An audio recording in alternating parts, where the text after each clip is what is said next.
सब अज मीटिंग हो रही है, रिव्यू किया जा रहा है हार के कारण की कारण रहे तुम मनते हो हार के पिछे? देखो हुण मेरा फेयर एनालिसिस ये आ कि ये जी वोट पई है ना, ये बेसिकली भारत के बद निज़ामी के खिलाफ लोगों का गुस्सा कढ़िया उन्होंने अपना। पंजाब क्योंकि एक बहुत रेवोल्यूशनरी स्टेट है, सब तो पहला हर एक चीज़ को पकड़ती है। This I would not call this a very positive vote for Kejriwal और आम आदमी party. This is a vote against the system. और सिस्टम मैं जो कहना कला मत समझना कि पोलिटिकल लीडरशिप लोग ਜਿਹੜੇ चार पिलर्स ने ना डेमोक्रेसी के जिहदे लैजिसलेचर आउंदी, पॉलिटिशियंस आउंदे ने, जिहदे एग्जैक्टिव अफसर्स आउंदे ने, जिहदे मीडिया आउंदा वा और जिहदे ईवन जुडिशरी आउंदी आ। बहुत लोगों को बेभरोसगी है सिस्टम ते।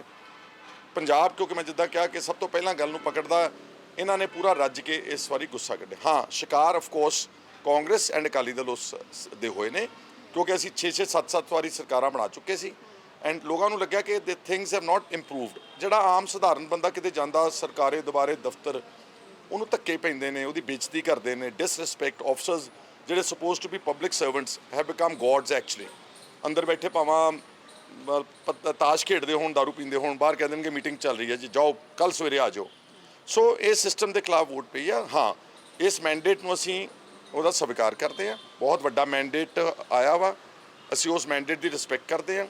और जी कांग्रेस की पोजिशन है वो मैं कहना चाहना कि कांग्रेस 2-3 फैक्टर्स जोड़े मेरे मुताबिक से कि जो तुहानूं पता लग गया सीगा कि फर्ज करो कैप्टन अमरिंदर सिंह एक लेड बैक चीफ मिनिस्टर है, ब्यूरोक्रेसी के थ्रू चलते हैं, एक्सैसिबल नहीं गे, ग्राफ डिग रहा वा, तो फिर उन्होंने 2-2.5 साल पहला बदल देना चाहिए मिड टर्म उदों बदलते उदों आदमी जो रिप्लेस करना सीगा। Punjab always looks for dynamism. Punjab does not go with caste factors.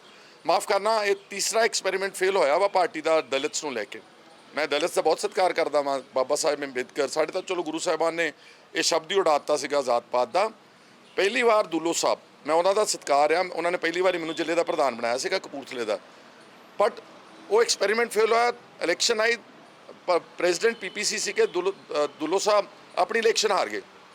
फिर एक्सपेरीमेंट किया महेंद्र सिंह KP प्रधान पंजाब प्रदेश कांग्रेस, इलैक्शन आई अपनी सीट हार गए, तो हुण चन्नी साहब 2 सीटां दोनों ही हार गए। So what is the message out here? Message is कि पंजाब दे विच काबलीयत नूं लोग पसंद करते हैं, धड़ल्लेदार बंदियां नूं लोग पसंद करते, घट्टो घट्ट जिन्हां नूं अगे फ्रंट ते लाउणा चाहुंदे ने। इसलिए डायनामिज्म इज़ द की। एक तो यह फैक्टर जिहड़ा सीगा ये फेल होया वा। दूसरा, बहुत इनफाइटिंग हुई। मैं अफसोस ना कहना पैंदा वा कि चंगे चंगे साडे सत्कारयोग लीडर्स एक दूजे के खिलाफ इदां लड़ रहे सी जिद्दां उन्हां दा मुकाबला अकाली दल नाल झाड़ू ना निगा, उन्हां दा मुकाबला आपस विच है जिहड़ियां। और इन्ने पावर सेंटर्स क्रिएट हो गए लास्ट 3-4-5 मंथ्स। लोगों को समझ नहीं आता सीगा कि को जाइए 5-6 power centres do not work in a party, it has to be commanded by one single person. और ये सारे फैक्टर सीगे in fighting cost us quite a lot. एक कांग्रेस के लीडरशिप में मेरी बेनती है कि आप टिकट तो देनी होंगी है, तो है नहीं गा कि बगैर टिकट तो इलैक्शन लड़नी है, तो फिर why give it at the fag end, give it at least 1 month before. एक महीना लोग जो कांग्रेस के केडर्स टिकटा लैन जाते हैं, सॉरी लीडर्स पिछों सारी फील्ड वेली होंगी ओपोनेंट्स वास्ते। सो ये मोटे मोटे कारण जोड़े मैनू नज़र आए यही सन। सिद्धू साहब का इस्तीफा हो गया सर, वो कल सोनिया गांधी वालों मंगਿਆ ਗਿਆ ਅੱਜ ਉਹਨਾਂ ਨੇ ਦੇ ਵੀ ਦਿੱਤਾ ਹੈ, ਕਿਵੇਂ ਦੇਖਦੇ ਹੋ? देखो सिद्धू साहब मेरे बहुत आदरणीय सत्कारयोग, एक पढ़िया लिखा, एक ऑनेस्ट अच्छा आदमी है। Somehow things did not work out in his favour, क्योंकि कुदरत भी कुदरत का बड़ा वड्डा रोल है। ये जित हार अपने किसी के हत्थ च नहीं, एवं लगता होंगे कि मैं बड़ा काम किया, मैं बहुत फन्ने खां, पर जो कोई हालात इदां दे बन फिर वो कोई किसी की चलती नहीं गई। सिद्धू साहब का इस्तीफा कलियां का नहीं होया, 5 स्टेटां दे जिहड़े प्रेजिडेंट से उन्होंने इस्तीफा होया वा, and that is as per the directions of the Congress president. So इस्तीफा तो देना ही सीगा उन्होंने।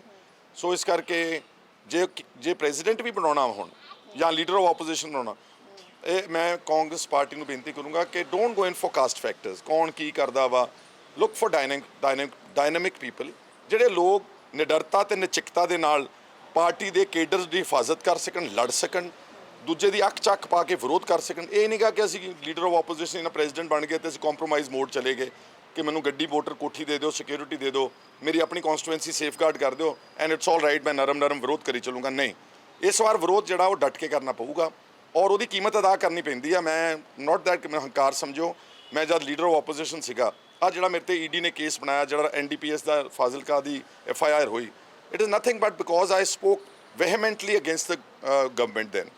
I also spoke very solidly against the BJP.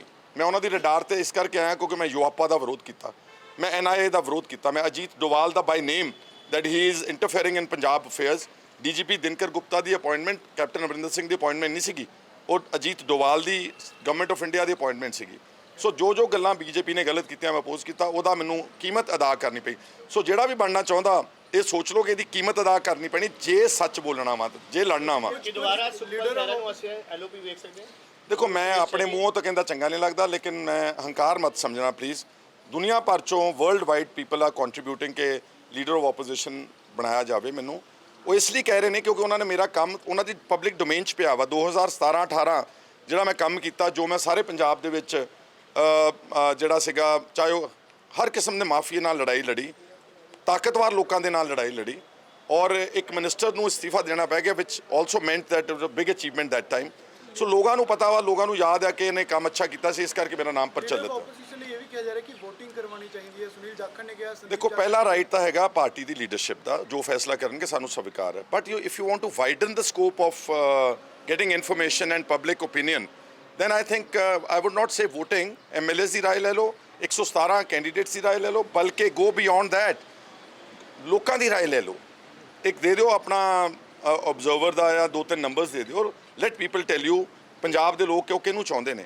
ਜਾਂ ਵੈਸੇ ਵੀ ਸੋਸ਼ਲ ਮੀਡੀਆ ਸਰਚ ਕਰ ਲਓ, ਤੁਹਾਨੂੰ ਸੋਸ਼ਲ ਮੀਡੀਆ ਤੇ ਸਾਰੇ ਇਹਨਾਂ ਗੱਲਾਂ ਦਾ ਜਵਾਬ ਮਿਲ ਜਾਵੇਗਾ। ਕਰਨਾ ਦੇ ਵਿੱਚ ਇਹ ਗੱਲ ਕਹੀ ਹੈ ਕਿ ਕੈਪਟਨ ਅਮਰਿੰਦਰ ਸਿੰਘ ਨੂੰ ਲੇਟ ਲਾਇਆ ਤੇ ਦੂਸਰਾ ਜਿਹੜੀਆਂ ਟਿਕਟਾਂ ਦੀ ਵੰਡ ਹੈ ਉਹ ਲੇਟ ਹੋਈ, ਪਰ ਕੀ ਜਿਹੜੇ ਬਾਕੀ ਲੀਡਰਸ਼ਿਪ ਸੀ ਪੰਜਾਬ ਦੀ ਉਹ ਹਾਈ ਕਮਾਂਡ ਨੂੰ ਇਹ ਦੱਸਣ ਦੇ ਵਿੱਚ ਲੇਟ ਹੋ ਗਈ? ਕਿਉਂਕਿ ਤੁਸੀਂ ਵੀ ਸਾਲ ਨਹੀਂ ਪਹਿਲਾਂ ਹੀ ਨਹੀਂ ਮੇਰਾ ਖਿਆਲ ਦੱਸਦੇ ਰਹੇ ਨੇ, ਇਹ ਨਹੀਂ ਹੈਗਾ ਕਿ ਸਾਡੇ ਲੀਡਰਸ ਉਹਨਾਂ ਨੂੰ ਕਹਿੰਦੇ ਨਹੀਂ, ਬਟ ਸਮਹਾਓ ਕਾਂਗਰਸ ਦਾ ਸਟਾਈਲ ਆਫ ਫੰਕਸ਼ਨਿੰਗ ਇਸ ਤਰ੍ਹਾਂ ਦਾ ਕਿ ਉਹ ਆਪਣੀ ਜਿਹੜੀ ਸਕਰੀਨਿੰਗ ਕਮੇਟੀ ਆ, ਜਿਹੜੀ ਸਿਲੈਕਸ਼ਨ ਕਮੇਟੀ, ਉਹ ਬਿਲਕੁਲ ਫੈਗੈਂਡ ਦੇ ਉੱਤੇ ਆਣ ਕੇ ਫੈਸਲਾ ਲੈਂਦੇ ਨੇ। ਸੁਖਪਾਲ ਜੀ, ਇੱਕ ਪਾਸੇ ਮੰਥਨ ਹੋ ਰਿਹਾ, ਦੂਜੇ ਪਾਸੇ ਫੇਰ ਖੁੱਲ ਕੇ ਜਿਹੜੇ ਪਾਰਟੀ ਲੀਡਰ ਇੱਕ ਦੂਜੇ ਦੇ ਖਿਲਾਫ ਬੋਲ ਰਹੇ ਨੇ। ਮੈਂ ਕਿਸੇ ਮੁਤਲਕ ਕੁਝ ਨਹੀਂ ਕਹਿਣਾ ਚਾਹੁੰਦਾ, ਉਹ ਆਪਣਾ ਜਵਾਬ ਆਪ ਦੇਣਗੇ।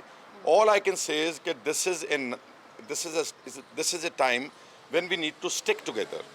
ਅਸੀਂ ਪਿੱਠ ਨਾਲ ਪਿੱਠ ਜੋੜ ਕੇ ਖੜਾਂਗੇ, ਜਿੱਦਾਂ ਪੁਰਾਣੇ ਜ਼ਮਾਨੇ ਦੇ ਵਿੱਚ ਇੱਕ ਢਾਲ ਬਣਦੀ ਸੀ ਨਾ, ਜਦੋਂ ਆਪਸ ਵਿੱਚ ਇਕੱਠੇ ਪਿੱਠ ਨਾਲ ਪਿੱਠ ਜੋੜ ਕੇ ਤੁਸੀਂ ਕੋਈ ਹਮਲਾ ਨਹੀਂ ਕਰ ਸਕਦਾ। ਅੱਜ ਪਿੱਠ ਨਾਲ ਪਿੱਠ ਜੋੜ ਕੇ, ਦਿਲ ਨਾਲ ਦਿਲ ਜੋੜ ਕੇ ਆਪਾਂ ਨੂੰ ਮੌਜੂਦਾ ਸਰਕਾਰ ਦੇ ਨਿਜ਼ਾਮ ਦੇ ਖਿਲਾਫ ਲੜਨਾ ਪਵੇਗਾ। ਹਾਈ ਕਮਾਂਡ ਨੂੰ ਸਟਿਕ ਹੋਣ ਦੀ ਲੋੜ ਹੈਗੀ ਹੈ ਕਿ ਜਿਹੜਾ ਆਪਸੀ ਕਲੇਸ਼ ਹੈ ਜਾਂ ਆਪਸੀ ਦੇਖੋ ਇਹ ਤਾਂ ਕਹਿਣ ਦੀ ਲੋੜ ਹੀ ਨਹੀਂ ਕਿ ਇਨਡਿਸਪਲਿਨ ਅਗਰ ਰਹੇਗਾ ਪਾਰਟੀ ਦੇ, ਫਿਰ ਉਹਦੇ ਵਿੱਚ ਕਿੱਦਾਂ ਪਾਰਟੀ ਤਰੱਕੀ ਕਰੇਗੀ। ਤਾਂ ਪਾਰਟੀ ਹਾਈ ਕਮਾਂਡ ਨੂੰ ਬਹੁਤ ਪਹਿਲਾਂ ਹੀ ਸੋਚ ਲੈਣਾ ਚਾਹੀਦਾ ਸੀਗਾ। ਸਰ, ਨਵਜੋਤ ਸਿੰਘ ਸਿੱਧੂ ਦਾ ਕਾਂਗਰਸ ਦੇ ਵਿਚਕਾਰ ਭਵਿੱਖ ਕੀ ਰਹੂਗਾ, ਕੀ ਡਾਇਰੈਕਸ਼ਨਸ ਰਹਿਣਗੀਆਂ? ਦੇਖੋ ਨਵਜੋਤ ਸਿੰਘ ਸਿੱਧੂ ਹਲੇ ਤਾਂ ਉਹਨਾਂ ਨੇ ਰਿਜ਼ਾਈਨ ਹੀ ਕੀਤਾ, ਹਲੇ ਰਿਜ਼ਾਈਨ ਐਕਸੈਪਟ ਨਹੀਂ ਹੋਇਆ। Let us C what happen. ਕੋਈ ਜ਼ਰੂਰੀ ਤਾਂ ਨਹੀਂ ਗਾ ਕਿ ਇੱਕ ਸਿਰਫ ਕਿਸੇ ਅਹੁਦੇ ਦੇ ਕਰਕੇ ਬੰਦਾ ਹੈਗਾ। ਦੇਰ ਆਰ ਮੈਨੀ other responsibilities that one gets. ਸੋ ਨਵਜੋਤ ਸਿੰਘ ਸਿੱਧੂ ਦੀ ਮੈਂ ਹਮੇਸ਼ਾ ਪਹਿਲਾਂ ਵੀ ਤੇ ਹਮੇਸ਼ਾ ਰਿਸਪੈਕਟ ਮੁੱਖ ਮੰਤਰੀ ਸਹੁੰ ਚੱਕ ਰਹੇ ਨੇ ਅੱਜ। ਆਮ ਆਦਮੀ ਪਾਰਟੀ ਨੂੰ ਲੈ ਕੇ ਤੁਹਾਡਾ ਇੱਕ ਸਟੈਂਡ ਬੜਾ ਕਲੀਅਰ ਰਿਹਾ ਕਿ ਖੁਦ ਮੁਖਤਿਆਰੀ ਨਹੀਂ ਮਿਲਦੀ। ਲੀਡਰਸ ਹੋਈ ਨੇ, ਰਾਘਵ ਚੱਡਾ, ਅਰਵਿੰਦ ਕੇਜਰੀਵਾਲ ਉੱਤੇ ਆ ਰਹੇ ਨੇ, ਭਗਵੰਤ ਮਾਨ ਨੇ ਸਹੁੰ ਚੁੱਕਣੀ। ਹਾਲੇ ਵੀ ਲੱਗਦਾ ਹੈ ਕਿ ਦਿੱਲੀ ਤੋਂ ਦੋ ਗੱਲਾਂ ਇਹਦੇ 'ਚ ਮੈਂ ਕਹਿਣਾ ਚਾਹੁੰਦਾ ਵਾਂ ਕਿ ਦੇਖੋ ਚਲੋ ਉਹ ਤਾਂ ਸਹੁੰ ਚੁੱਕ ਸਮਾਗਮ 'ਚ ਤਾਂ ਉਹਨਾਂ ਦਾ ਲੀਡਰ ਆ ਸਕਦਾ ਵਾ, ਪਰ ਇੱਕ ਗੱਲ ਮੇਰੀ ਅੱਛੀ ਤਰ੍ਹਾਂ ਯਾਦ ਰੱਖਿਓ, ਮੈਂ ਇਹਨਾਂ ਦੇ ਨਾਲ ਕੰਮ ਕੀਤਾ, ਮੈਂ ਅੰਦਰਲੀਆਂ ਸਾਰੀਆਂ ਇਹਨਾਂ ਦੀਆਂ ਅੱਛੀਆਂ ਗੱਲਾਂ ਜਾਣਦਾ ਵਾਂ। ਦੇ ਜਸਟ ਕੈਨੋਟ ਅਲਾਓ ਐਨੀ ਇੰਡੀਪੈਂਡੈਂਟ ਫੰਕਸ਼ਨਿੰਗ। ਇਹ ਕਿਸੇ ਇੰਡੀਪੈਂਡੈਂਟ ਬੰਦੇ ਨੂੰ ਵੈਸੇ ਤਾਂ ਪਹਿਲੀ ਗੱਲ ਪਾਰਟੀ 'ਚ ਨਹੀਂ ਰਹਿਣ ਦਿੰਦੇ। ਜਿਹੜੇ 100% ਸਬਸਰਵੀਐਂਟ ਨੇ, ਹਰ ਹੁਕਮ ਨੂੰ ਸਿਰ ਮੱਥੇ ਕਬੂਲਦੇ ਨੇ, ਉਹੀ ਚੱਲਦੇ ਨੇ ਇਹਨਾਂ ਦੇ ਨਾਲ। ਇਕੱਲਾ ਖਹਿਰਾ ਨਹੀਂ ਕੱਢਿਆ ਇਹਨਾਂ ਨੇ, ਗਾਂਧੀ, ਘੁੱਗੀ, ਛੋਟੇਪੁਰ, ਪ੍ਰਸ਼ਾਂਤ ਭੂਸ਼ਣ, ਜੋਗਿੰਦਰ ਯਾਦਵ, ਤੁਸੀਂ ਦੱਸੋ ਤੁਸੀਂ ਕਿੰਨੇ ਬੰਦੇ ਸੀ ਕਿ ਜਿਹੜੇ ਮਾੜੇ ਜਿਹੇ ਵੀ ਇੰਡੀਪੈਂਡੈਂਟ ਮਾਈਂਡ ਦੇ ਸੀ, they had to leave the party. ਦੂਸਰਾ ਜਿਹੜਾ ਸਹੁੰ ਚੁੱਕਤੇ ਉਹਨਾਂ ਨੇ ਬਹੁਤ ਖਰਚਾ ਕੀਤਾ ਬੇਲੋੜਾ। ਤੁਸੀਂ ਦੱਸੋ ਮੈਨੂੰ, ਜਦ ਇੱਕ ਵਾਰੀ ਲੋਕਾਂ ਨੇ ਲੈਂਡਸਲਾਈਡ ਵਿਕਟਰੀ ਦੇਤੀ ਤੁਹਾਨੂੰ 50-50 ਹਜ਼ਾਰ ਤੇ ਸੀਟਾਂ ਜਿਤਾਤੀਆਂ, ਹੁਣ ਆਪਾਂ ਇਕੱਠ ਕਰਕੇ ਕੀ ਦਿਖਾਉਣਾ ਚਾਹੁੰਦੇ ਲੋਕਾਂ ਨੂੰ? ਹੋਰ 150 ਕਿੱਲਾ ਕਣਕ ਵਢਾਈ ਤੇ 2.5 ਕਰੋੜ ਪਤਾ ਨਹੀਂ ਕਿੰਨੇ ਕਰੋੜ ਰੁਪਇਆ ਪੈਸਾ ਲੱਗ ਰਿਹਾ, ਖਰੇ 6-7 ਹਜ਼ਾਰ ਪੁਲਿਸ ਵਾਲਾ, ਪਤਾ ਨਹੀਂ ਕਿੰਨੇ doctor, ambulance. What for? Knowing that the state is under colossal debt. 3 lakh crore ਦਾ ਕਰਜ਼ਾ ਵਾ, 30,000 ਕਰੋੜ ਅਸੀਂ ਸਾਲ ਦਾ ਵਿਆਜ ਭਰ ਰਹੇ ਹਾਂ। ਇਹਨਾਂ ਹਾਲਾਤਾਂ 'ਚ ਆਈ ਐਕਸਪੈਕਟਡ ਕਿ ਆਮ ਆਦਮੀ ਪਾਰਟੀ ਆਪਣੀ ਆਈਡੀਓਲੋਜੀ ਨੂੰ ਸਟਿਕ ਕਰੇ। ਉਹ ਕਹਿੰਦੇ ਆ ਨਾ ਅਸੀਂ ਬੜੇ ਇੱਕ ਪਾਰਟੀ ਅਲੱਗ ਆ, ਰਵਾਇਤੀ ਪਾਰਟੀਆਂ ਤੋਂ ਹਟ ਕੇ ਆ, ਅਸੀਂ ਸਾਦਗੀ 'ਚ ਬਿਲੀਵ ਕਰਦੇ ਹਾਂ, ਅਸੀਂ ਗਨਮੈਨ ਵੀ ਨਹੀਂ ਲੈਣੇ, ਅਸੀਂ ਸਰਕਾਰੀ ਗੱਡੀਆਂ ਵੀ ਨਹੀਂ ਲੈਣੀਆਂ, ਅਸੀਂ ਪੈਨਸ਼ਨ ਵੀ ਨਹੀਂ ਲੈਣੀ। ਤੇ ਫਿਰ ਐਡੇ ਵੱਡੇ ਇਕੱਠ 2-3 ਵਾਰੀ ਅੰਮ੍ਰਿਤਸਰ ਵੀ ਕਰ ਲਿਆ, ਸਰਕਾਰੀ ਬੱਸਾਂ ਲੈ ਕੇ ਇੱਧਰ ਵੀ ਕਰਤਾ। ਲਾਸਟ ਇੱਕ ਗੱਲ ਕਹਿਣਾ ਚਾਹੁੰਦਾ, ਜਿਹੜੀ ਗੱਲਾਂ ਚੰਗੀਆਂ ਕੀਤੀਆਂ ਇਹਨਾਂ ਨੇ, ਸਿਕਿਉਰਿਟੀ ਲਈ 122 ਬੰਦਿਆਂ ਦੀ ਵਾਪਸ, ਮੈਂ ਉਹਦਾ ਸਵਾਗਤ ਕਰਦਾ।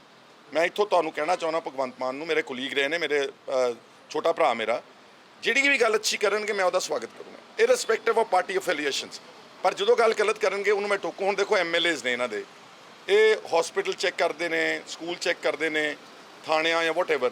ਇਹ ਸਾਡੀ ਪਾਵਰਸ ਹੀ ਹੈ ਨਹੀਂ ਗੀਆਂ।